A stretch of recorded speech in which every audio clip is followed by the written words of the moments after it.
Fala, povo, de volta com o nosso Antenado Podcast. Lembrando que toda terça e quinta tem episódio novo e você acompanha sempre aqui no nosso canal no YouTube. Já pode deixar seu like, seu comentário, curtir, compartilhar. Faz o que você quiser, você está em casa, combinado? Pois é, hoje a gente vai conversar sobre o ensino universitário, sobre a instituição que mais representa o ensino universitário aqui no nosso estado, que é a UFRN. E o meu convidado é o reitor da UFRN, também presidente da Andifes, que é a Associação dos Dirigentes aí de Universidades, que é o reitor Daniel Diniz. Tudo bom? Tudo bem, Eugênio. Eu quero primeiro lhe agradecer pelo convite, uma grande honra estar aqui participando do Antenado, né? Eu sei que você está fazendo um sucesso muito grande, muitas pessoas acompanhando o seu trabalho e é importante a gente poder falar da nossa universidade, a importância que a UFRN tem para o nosso estado. E quando você fala nossa, eu me sinto nossa mesmo, porque eu estou lá até hoje. Eu já fiz jornalismo, meu primeiro curso lá, e agora faço licenciatura em espanhol, letras em espanhol. Então, é de fato um lugar onde eu me sinto em casa. Agora, reitor, o desafio, você foi conduzido para a reitoria por unanimidade, né? Está lá à frente, também foi conduzido para a Andifes, que é essa associação que tem uma importância enorme. Quais são os desafios hoje, né, nessas duas instituições que o senhor consegue enxergar e o que é que precisa mudar quando o senhor analisa, né, como gestor? Olha, Eugênio, quando a gente fala de educação superior no nosso país, nós temos um longo caminho ainda a percorrer. Eu vou só iniciar falando do Plano Nacional da Educação, né, que teve vigência até agora, e ele tinha metas a serem cumpridas e metas, inclusive, na educação superior. Nós ainda temos indicadores muito abaixo dos países da OCDE, da média dos países da OCDE. Então, o Brasil ainda tem um longo caminho a percorrer e precisa investir em educação como sendo política pública, política de desenvolvimento para o nosso país. Então, e hoje não é? Então, é uma política pública, mas nós temos ainda um longo caminho a percorrer. Então, vou citar alguns desses desafios. Nós temos um desafio do financiamento da educação superior pública. As instituições públicas no país, elas representam, dados agora saíram do IBGE recentes, sim, representam aproximadamente 20% das matrículas de toda a educação superior. Esses outros 80% é tudo do sistema privado. Mas a gente sabe que o sistema público ele continua sendo a referência de qualidade da educação superior. Eu não estou dizendo com isso que nós não tenhamos muitas instituições privadas de altíssima qualidade, mas eu estou falando de uma forma geral. Porque normalmente quem sai até das escolas privadas busca a universidade pública como uma referência. Exatamente. Então, o sistema público ele continua sendo o sistema de referência. E é bom que seja assim. Quando a gente fala das pesquisas desenvolvidas na educação superior, no sistema superior da educação do país, mais de 90% vem das instituições públicas. Então, eles representam 20% desse total, sendo com mais de 90% dessa produção de conhecimento, né? E aí eu estou falando não só das federais, estou falando de federais, de estaduais, municipais. Então, nós temos essa referência de qualidade, agora é um sistema que ainda passa por um processo de dificuldades orçamentárias importantes. Nós temos esses dados, quando a gente compara com muitos anos atrás, como 2011, por exemplo, nós estamos aproximadamente na metade do orçamento que tínhamos naquele período. Se a gente pega aquele orçamento lá de 2011 e corrige para os dias de agora, sendo que as universidades aumentaram o número de matrículas. Então, a questão do financiamento... Ou seja, diminuiu e tem mais custo, é isso? E tem mais custo. Então, a questão do financiamento é e a gente vem trabalhando com relação a isso com o governo federal. O problema é que a gente passou muitos anos com queda, ano após ano tendo queda. A gente tem tido um diálogo muito bom, a gente precisa reconhecer isso com o Ministério da Educação, um diálogo muito, muito franco, muito aberto, e em anos anteriores a gente vinha tendo reduções orçamentárias ano após ano. As manchetes eram quase sempre de redução, de cortes, de redução. Vocês chegaram até a fazer um movimento em um determinado período nas universidades, nos institutos federais. Com esse governo do presidente Lula, tem sido diferente? Então, nesse ano de 2024... nós tivemos inicialmente um orçamento que repetia o valor numérico do ano anterior, mas que depois teve uma suplementação. Foi cortado pelo Congresso, né? O Congresso é outra batalha muito importante, porque a gente tem feito um esforço para aumentar na discussão do orçamento, mas o Congresso foi cortar. Mas depois o próprio Ministério fez um esforço e não só recuperou o corte do Congresso, como fez uma suplementação para dar pelo menos o IPCA do ano anterior. Então, a gente muda a tendência dessa curva, porque a gente vinha com cortes e passa a ter uma repetição de um orçamento corrigido. Mas a gente precisa efetivamente iniciar num processo de recuperação do orçamento. Eu não digo exatamente para aquele orçamento tão melhor que a gente tinha na década ali de 2010, mas um orçamento que seja possível para as instituições funcionarem. Mas as universidades também não podem só cobrar orçamento. Nós temos que pensar a educação de uma forma ampla e procurar entender, por exemplo, por que é que nós temos vagas, inclusive nas instituições públicas do país, que não estão sendo preenchidas, ou seja, procuradas pelos jovens, né? Agora nós tivemos o Enem muito recente. Que já houve um crescimento ali, né? Foi identificado pelo Ministério da Educação que mais pessoas, principalmente no Nordeste, buscaram as vagas. Buscaram. Esse era esse dado que eu ia falar. Esse já é um dado animador, né? Porque nos preocupa muito em saber o percentual de pessoas que nós temos nessa faixa etária que deveria estar na universidade e que não está na universidade, e o fato de nós termos instituições públicas e com vagas que não estão sendo preenchidas. Então, isso é preocupante. As instituições também têm que pensar nisso. Reitor, né? Esses dias eu estava até conversando com uma amiga, ela tem filhos na cidade do Enem e tal, e ela colocando que ela tem percebido isso e ela me passou essa preocupação. E aí eu quero saber se, pelo que eu entendi, vocês também estão percebendo isso. Parece que há um movimento até de estudantes de escolas tradicionais, particulares, que normalmente buscam a universidade pública, no sentido de não buscarem o ensino superior. Parece que há uma coisa meio que ideológica, dizendo, você não precisa do ensino superior para ser um empreendedor. Parece que isso está sendo fomentado nos jovens. A universidade percebe isso de alguma forma? Então, essa é exatamente a preocupação que eu penso que não deve ser das universidades, deve ser de todo o país, de toda a sociedade. Porque se uma mãe está percebendo isso, o negócio está grave. Está grave. Nós sabemos, eu citei há pouco os dados de países da OCDE, então, as oportunidades que as pessoas vão ter para qualquer atividade profissional. Quando você tem um curso superior, as oportunidades são oportunidades maiores. Você consegue se inserir melhor naquilo que é o seu sonho de atuação. Eu acho que não só isso é claro, é óbvio, sim, mas também há um processo de você meio que de uma passagem social, onde você amadurece, sim, na universidade. Exatamente. Né? Então, eu acho que o ensino, mesmo que você não vá trabalhar na área, como eu já vi muita gente não, mas você amadurece enquanto cidadão.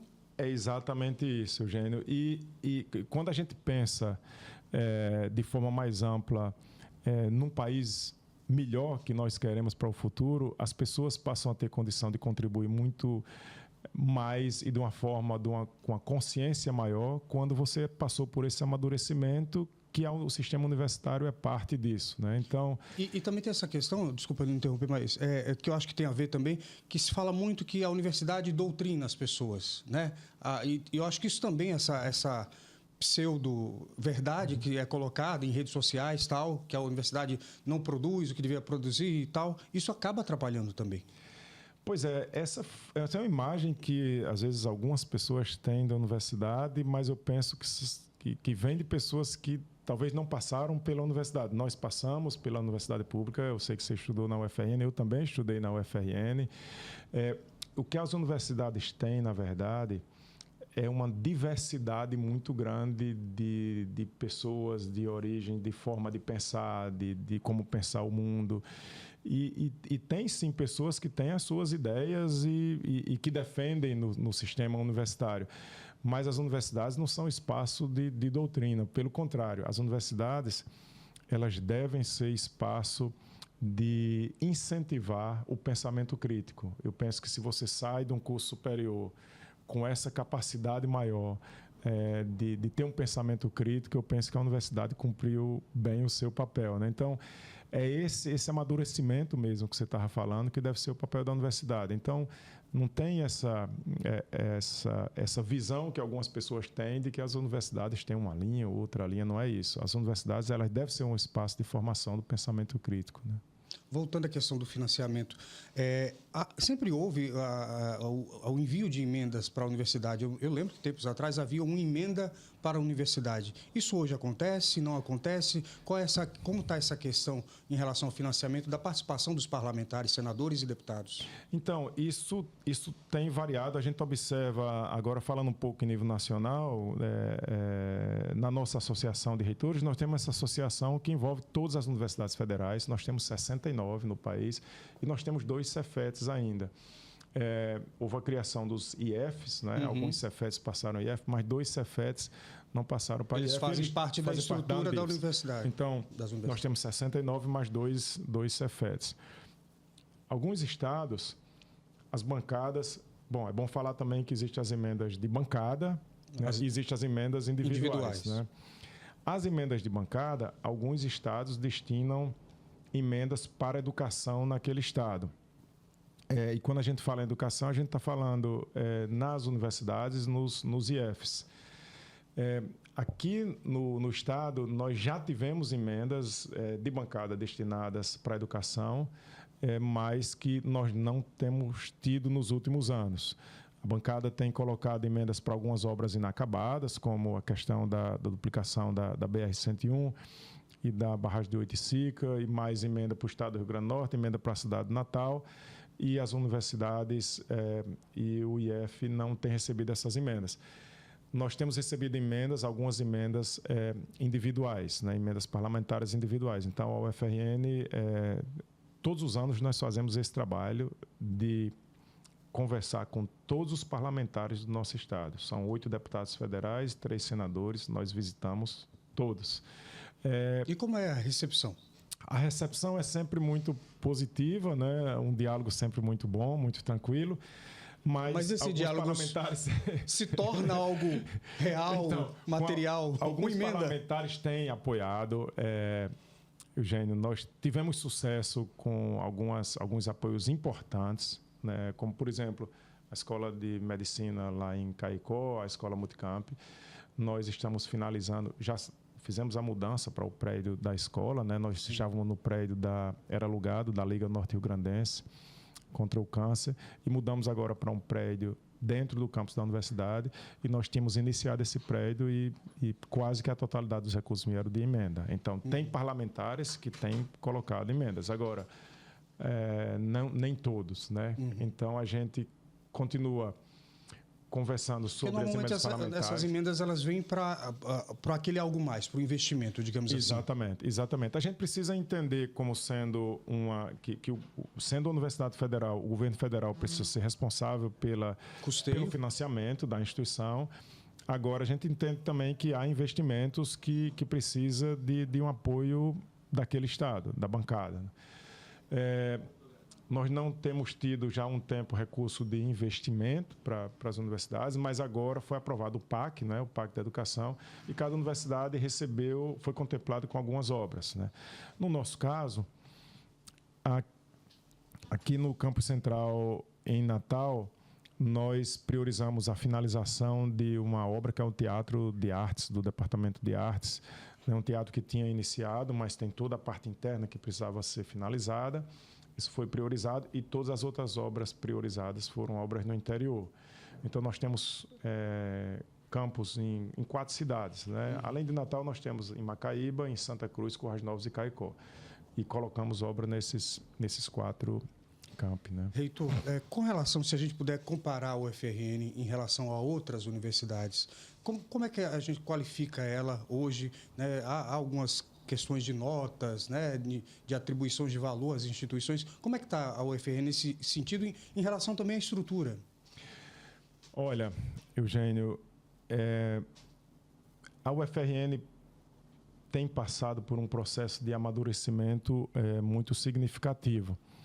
Até a década de 80, que foi quando a pós-graduação começou a se fortalecer na UFRN, e eu estou falando de pós-graduação porque a pós-graduação, para ela existir, você precisa ter a qualificação do corpo docente. Sim. Então, ela começou nesse processo de fortalecimento da pós-graduação com um projeto de Quando capacitação. você fala qualificação, é títulos para os professores. Doutor, mestrado. Após a existência de pós com qualificação, mestrados e doutorados. Hoje, na pós-graduação, você precisa ter doutorado, né, para atuar. Então, houve um projeto de capacitação, houve uma criação de um sistema de pós-graduação na universidade, e a UFRN sai de uma instituição de ensino para ser uma instituição de ensino e pesquisa, né? E com isso ela se fortalece do ponto de vista acadêmico. Então, cada gestão, é importante a gente destacar isso, cada gestão vem fazendo o seu esforço para fortalecer essa característica acadêmica. A nossa gestão, né, nós estamos numa segunda gestão agora na universidade. Eu tive também a oportunidade de participar como vice-reitor antes de entrar para a reitoria, então, e nós estamos na segunda gestão na reitoria. Você acha que isso facilita esse processo como uma continuidade, o fato de já estar ali na gestão? Eu entendo que facilitou bastante. A administração universitária é muito, muito complexa. Se você pensar bem, uma instituição que tem mais de 40 mil estudantes, mais de 5 mil servidores, em torno de 1.500 terceirizados, é uma instituição grande, né? Mas voltando para a sua pergunta sobre essa questão da qualificação, nós fizemos todo um plano de gestão com uma ênfase muito grande na qualidade, seja qualidade acadêmica ou qualidade de gestão. Isso não tinha um objetivo de subir em ranking ou de ganhar ponto em ranking, não era isso. Mas o objetivo é de fortalecer a instituição como instituição pública. Aquela fala que eu fiz lá no início de mostrar que as públicas representam 20% das vagas, mas fazem muito da produção científica. Eu acho que é a representação do diagrama de Pareto. Isso. 20% que responde pelos 80%. Pareto no caso de produção do conhecimento, mais de 90%. Né? Sim. Mas voltando para esse ponto, então fizemos uma gestão muito focada em gestão e em qualidade acadêmica. Então vou lhe dar alguns indicadores que nós tivemos já. Esse ano, temos tido ano após ano, mas esse ano, pela primeira vez, a UFRN recebeu uma avaliação institucional com conceito 5. O 5... A instituição toda. A instituição toda. O 5 representa o máximo da avaliação do INEP, pelo governo federal. Então, a UFRN, pela primeira vez, ela se inseriu no grupo das principais universidades do país em termos de avaliação. Isso é avaliação oficial. E essa avaliação, né? Ela reúne que características? Ela reúne graduação, pós-graduação, tudo isso está envolvido nessa avaliação, né? Então, esse é um aspecto. Então, do ponto de vista acadêmico, nós atingimos esse grupo da melhor avaliação. Do ponto de vista de gestão, o Tribunal de Contas da União faz esse monitoramento de gestão com vários indicadores. Certificou a transparência. Transparência é um dos itens. Gestão orçamentária é outro item, gestão de pessoas é outro item, gestão de TI é outro item. Então, são vários itens de gestão, né? E nós temos dado muita atenção a isso, de qualificar a gestão. Então, nós já tínhamos tido, uns 3 anos, uma avaliação onde colocava a UFRN em primeiro lugar entre as universidades. E esse ano nós ficamos em primeiro lugar no Brasil entre todas as instituições de serviço público federal. Entre tudo que é avaliado pelo TCU, o melhor foi o UFRN. A gestão orçamentária, que eu estava falando há pouco tempo das dificuldades, por outro lado, nós ficamos com nota 10 em gestão orçamentária. Isso reconhecido pelo TCU, né? Gestão de pessoas e o outro foi na sustentabilidade. Você acha que essas avaliações todas acabaram te credenciando para presidir a Andifes de alguma forma? Penso que sim. A UFRN hoje, eu sinto isso com muita clareza na Andifes, mas a eleição na Andifes é um processo realmente...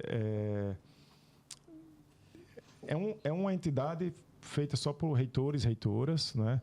E é um período de 1 ano de gestão. E as pessoas me perguntam às vezes, mas 1 ano não é muito pouco?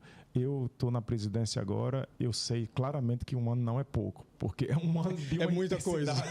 Uma intensidade total, porque você está numa gestão. Mas você nacional. Planejou isso de repente? Não, como é que aconteceu isso, né? Esse reconhecimento, que não deixa de ser um reconhecimento. É mais trabalho? Mas é um reconhecimento. Mais trabalho, mas é um reconhecimento, e esse reconhecimento, sem dúvida, que passa pelo reconhecimento da UFRN. nós recebemos aqui com muita frequência, eu lhe falo assim, com muita frequência mesmo, reitores, reitoras, equipes de pró-reitores que vêm aqui passar uns dias aqui na UFRN e ver como é a gestão da UFRN. Então, a gestão da UFRN é muito reconhecida. Eu não quero levar os méritos disso. A gente tem uma equipe muito comprometida na UFRN, a gente tem muito orgulho dessa equipe e tem as gestões anteriores, porque isso não é mérito só da gestão atual. Não se constrói uma história em uma gestão. Então, a UFRN foi conquistando esse reconhecimento nacional e eu penso que a presidência da Andifes está relacionada também com essa reputação da UFRN. A gente sempre imagina, e aí volta para um pouco do que a gente falou, sobre a imagem que se tem da universidade, né, a imagem pública que a sociedade tem, com relação à pesquisa e extensão, principalmente extensão. Hoje, como é que você acredita que a sociedade potiguar vê a UFRN, ou como que a UFRN gostaria que a sociedade visse a instituição? E ela investe nessa questão, né, da extensão? É uma porta de entrada, falta divulgação, tem muita extensão, falta de alguma forma divulgação das coisas que acontecem, talvez a sociedade precisasse saber mais. Como é que você avalia isso, reitor? Então, a extensão é um dos pilares muito importantes de uma universidade, porque o reconhecimento da sociedade passa muito pelo que a universidade faz de extensão. A universidade tem muitos programas, muitas ações de extensão. Tem uma ação que eu particularmente considero muito importante, que é o Trilhas Potiguares, Sim. Que é um projeto onde a universidade vai aos municípios e desenvolve atividades nas mais diversas áreas de conhecimento. Eu conheço algumas pessoas que foram para o Trilhas, alunos, e eles são apaixonados pelo projeto. O Trilhas é uma coisa tão bonita porque a cidade que recebe o Trilhas ganha muito, mas os estudantes que participam do Trilha, como você disse, eles não esquecem da experiência do Trilhas. Então, é um exemplo de ação que a gente, inclusive, quer ver se consegue ampliar. Agora, o reconhecimento e tem muitas outras ações. A universidade tem, por exemplo, Eugênio, quando a gente pensa em saúde, a UFRN tem 3 hospitais universitários. Sim. Né? E a atuação do hospital universitário, quando você pensa aqui, tem em Natal tem o Onofre Lopes e a Januário Silva, a maternidade, em Santa Cruz tem o Ana Bezerra. Quando a gente pensa na atuação de um hospital, e esses hospitais são hospitais que fazem alta complexidade pelo SUS, né? Uhum. Então, os casos de complexidade maior, no caso de parto ou de outras cirurgias, a maternidade tem um reconhecimento muito grande. A maternidade, por exemplo, ela é uma das instituições mais citadas naquela avaliação espontânea de que a pessoa vai lá, recebe um serviço numa instituição pública e vai de forma espontânea e faz um elogio lá no sistema da CGU. A maternidade é uma das mais elogiadas do país. Então, que bacana. O UOL, a gente, quando vê a importância que o Hospital Onofre Lopes tem para tantas cirurgias de alta complexidade, e as pessoas têm uma confiança muito grande, né, no hospital. A maternidade Ana Bezerra, em Santa Cruz, imagina para aquela região. Para a formação das pessoas. E para a formação das pessoas. Agora, quando você fala nesse reconhecimento da sociedade, eu penso que... e eu fui aluno da universidade, você foi também, como você colocou. Eu penso que se a gente olha para a importância que a UFRN tem para o nosso Estado,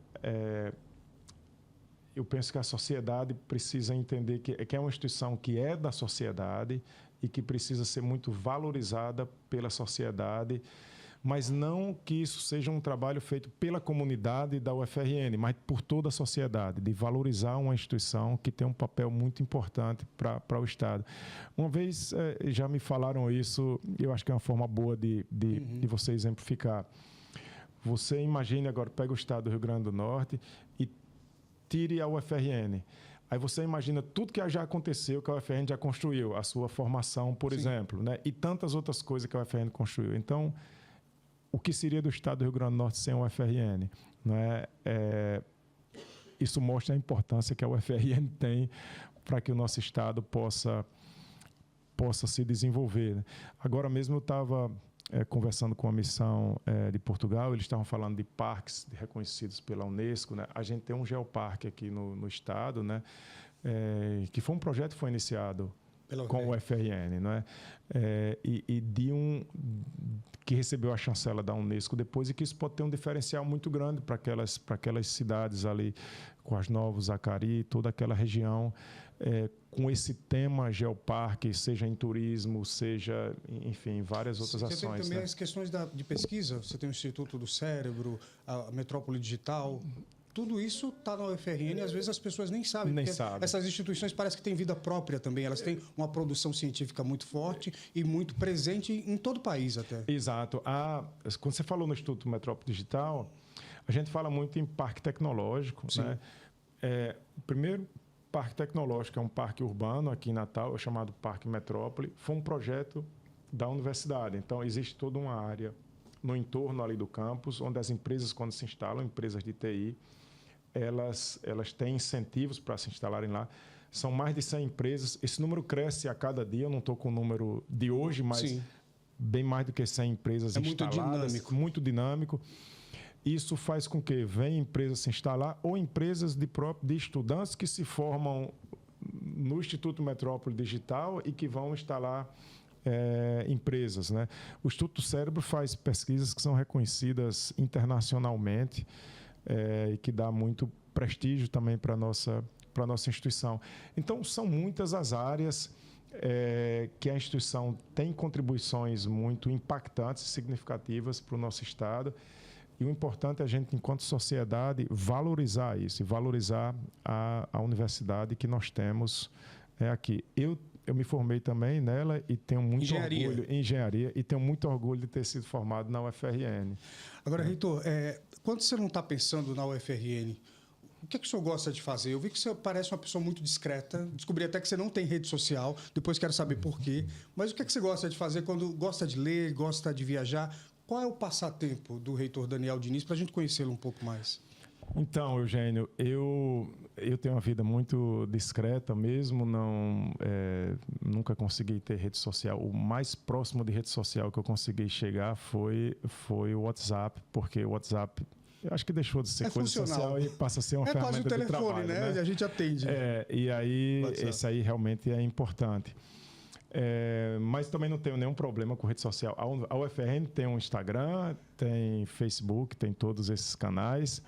É muito importante que a instituição tenha, porque a questão da comunicação ela é muito importante e nós precisamos ter uma comunicação... É o que justifica nossas relações, né? Exatamente. E a instituição precisa ter uma comunicação muito direta, especialmente com os estudantes, né, que é a nossa razão principal, né, de existência. E a gente sabe que essa comunicação passa por essas ferramentas. Então, até porque eles usam bastante, né, gente? Então, eu não tenho muito Mas por que você não... Se você, pessoa física, Daniel, não tem um Instagram, por exemplo? Então, eu tenho uma dificuldade muito grande de exposição minha, do ponto de vista pessoal. Você não está nervoso aqui, não? Não, aqui eu não estou nervoso, que você está me deixando muito tranquilo. Não estou nervoso, mas eu tenho dificuldade de exposição. E do ponto de vista de gestão, eu tenho também uma outra interpretação, que especialmente atualmente, é muito importante você ter uma comunicação, aí sim, mais institucional, que seja profissional. Sim. Então,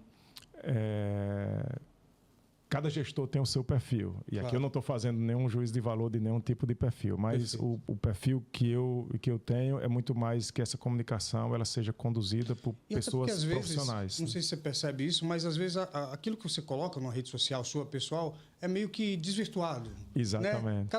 A comunicação não é aquilo que você fala, é o que o outro entende. Às vezes a pessoa quer entender o que ela quer e pronto. Sim. Né? Então, você percebe isso também? Percebo. E talvez seja por isso que você se esquive um pouco? Agora, sobre a vida pessoal, eu tenho tido, com esse acúmulo da universidade, da Andifes, então, e eu continuo com minhas atividades de docente, eu faço algumas orientações de pós-graduação. Caramba! Então, meus finais de semana, muitas vezes eu estou estudando ou fazendo trabalho. Eu gosto também de sair com amigos, assim, uma coisa mais discreta, sem muita exposição. E em termos de hobby, talvez eu colocasse que eu estudo violoncelo, né? Violoncelo? Há muitos anos, sim. Caramba, foi um instrumento que eu comecei a tentar aprender com Glênio, que foi da UFRN, foi maestro Glênio Manso Maciel, mas não rolou, não. Não rolou. Não né? rolou, é muito difícil, gente. É muito difícil. Mas é um dos instrumentos que eu sou apaixonado, bonito, né? porque o timbre do violoncelo muito parece bonito. A voz humana. Cara, é muito lindo. Eu acho que é um instrumento pelo qual eu sou apaixonado, de verdade. Então, e eu comecei a estudar... E tá rolando? Tá rolando porque, assim, eu já estudo há muitos anos. Eu não sei quanto tempo, mais uns 7 anos, talvez. Mas eu comecei a estudar... enganado, né? Porque assim? A gente tem um professor da escola de música que ele é um talento internacional, assim, uma pessoa muito que é o professor Fábio Presgrave. Sim. E aí eu vendo ele tocar, parecia uma coisa muito fácil mesmo. Sempre é assim, aí né? Eu pensei assim, eu acho que isso aí com mais ou menos um mês eu tô tocando. Mas você já tocava alguma outra coisa? Nunca tocou nada? Aí já faz uns 7 anos e eu não consigo tocar bem ainda. Mas então eu vou concordar com você que é muito difícil. Não, mas você precisa ter um passatempo desse que... Mas é desafiador, né? Desafiador. Que seja desafiador, que naquele tempo daquela atividade você consiga se desligar de outras coisas, porque você precisa se concentrar. Sim. E que também eu considero também importante você exercitar outras áreas do cérebro que você não exercita na sua atividade profissional, né? Uhum. Então você ativa mais outras áreas do cérebro. Então eu estudo Bacana. por todas essas áreas. Acho muito bonito também o instrumento, mas sou um músico muito limitado. E o que você gosta de ouvir de música? Eu sou muito eclético com relação à música, muito eclético, mas como eu nasci aqui no estado e sempre tive muita relação com o meio agrário também, tudo, eu gosto muito do forró, que é a música típica daqui, né? Mas você vê, eu gosto de música clássica, gosto de forró, mas eu não gosto muito desse forró moderno. Eu gosto daquele. Então é igual a mim, Reitor. Eu gosto daquele. Luiz Gonzaga, Flávio José. Uma música de Flávio José. Ou algum outro compositor, cantor que você goste, que seja uma música que fale com sua alma. Já que você toca violoncelo, você entende que a música fala com a alma. Flávio José não tem muitas composições, né? Ele canta muita música de muitos. Sim. De muitos. Eu gosto muito de uma Espumas ao Vento. Né? Sei que aí dentro ainda mora um pedacinho de mim. Essa música é de um compositor, acho que é pernambucano, chamado Acioli Neto. Sim. Que acho que ele morreu num acidente, uma coisa assim, né? Ele tem umas músicas muito bonitas. Ele tem essa, enfim, ele tem outra que eu estou esquecendo o nome da música, mas ele tem umas músicas muito bonitas. Mas eu gosto. Essa letra dessa música é uma muito bonita, pancada, né? rapaz. Nossa, é muito forte. Agora, Reitor... Então, eu gosto de tudo, mas Maravilha. Gosto de música internacional também, algumas também mais antigas, tipo Elton John. Anos 80 músicas, ali, né? Ali era bom. Acho que a idade vai chegando e a gente vai tendo outras referências.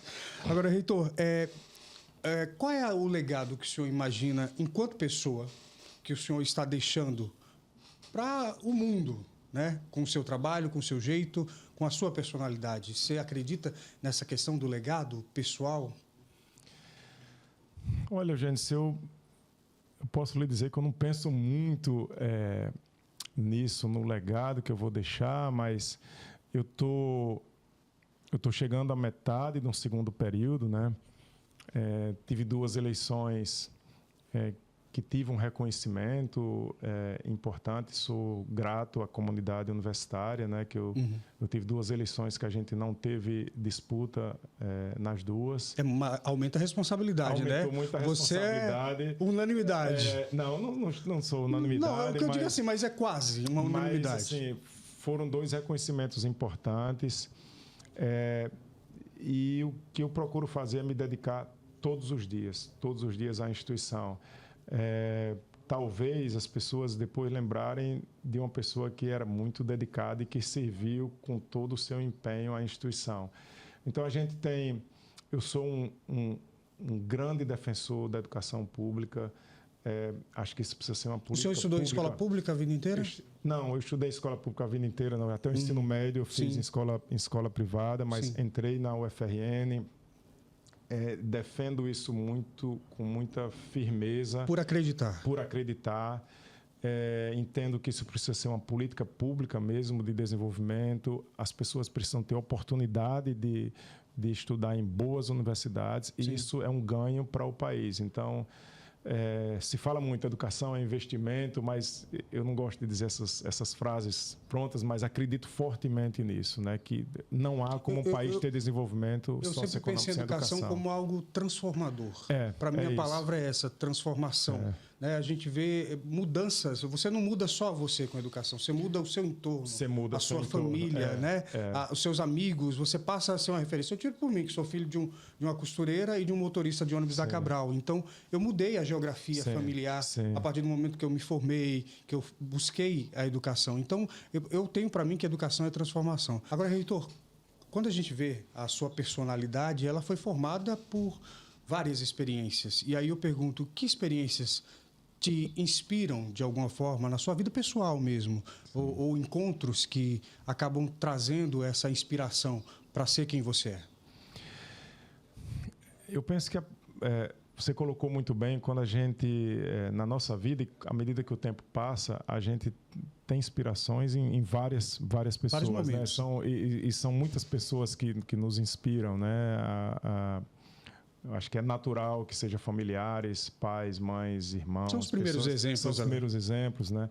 Mas quando você falou, me veio aqui à memória uma pessoa que eu ainda tenho uma relação muito, muito estreita, muito forte, que é um professor. Eu fui fazer uma licença sabática nos Estados Unidos em 2008, né? Com um professor da minha área de pesquisa. Que eu trabalho com materiais, eu trabalho com materiais e estruturas aeronáuticas. Sim. E já trabalho com isso já fiz doutorado nessa área e sempre produzi. E tinha esse professor que era uma referência internacional. Eu até nunca pensava nem em chegar próximo dele, né? E fui trabalhar com ele em 2008. E a gente fez uma relação de amizade assim muito estreita. Ele hoje tem 95 anos. Nossa. Ele está aposentado, obviamente, mas ele aposentou oficialmente. Mas ele continua produzindo assim de forma impressionante. Ou seja, essa questão que a gente fica com medo, né, da idade, da finitude, da produção, da capacidade intelectual, exatamente, não é problema para ele. Ele tem uma capacidade intelectual que eu não tenho condição nem de avaliar essa capacidade intelectual. Uma pessoa extremamente preparada e muito inovadora. Então, eu tenho muita admiração em ser a pessoa que ele é, com que ele já contribuiu para essa área de conhecimento. Sim. Ele é uma das maiores referências mundiais na área e, ao mesmo tempo, de uma simplicidade assim que chama muito a atenção. E ele me manda mensagens praticamente que todos os dias, né, para discutir um projeto, discutir uma coisa. Eu me sinto até mal porque eu tenho menos tempo do que ele, porque ele agora só pensa nisso, mas me impressiona muito essa forma de ser, a forma generosa com que ele trata as pessoas, inclusive eu me incluo nisso, e de ser uma pessoa que produz tanto e que com 95 anos tem toda essa energia para continuar trabalhando e contribuindo. Acho que é uma boa experiência, além de, obviamente, tantas outras positivas e bonitas que eu tenho de pessoas que eu me inspiro também. Maravilha, reitor. Queria te agradecer e desejar, então, que você chegue aos 95, aos 100 anos, trabalhando bastante aí pela universidade, ou não, né? Que aí vai ter que aposentar mesmo, mas eu acredito que pela sua dedicação, pela forma como você encara essa paixão pelo ensino, essa paixão pela educação, pela universidade, isso vai estar sempre com você, mesmo que você aposente, viu? Eu acredito nisso friamente. Queria te agradecer muito pela conversa, obrigado e volte sempre. Muito obrigado, fiquei muito feliz pelo convite, né? Me senti muito honrado e sei que seu programa é um grande sucesso e fico feliz aqui em conversar para que as pessoas, né, que acompanham a sua programação possam conhecer um pouco mais da universidade e também estou sempre à sua disposição. Desejo a você muito sucesso. Obrigado. Gente, voltamos no próximo programa, no próximo Antenado Podcast e a gente se encontra. Até lá.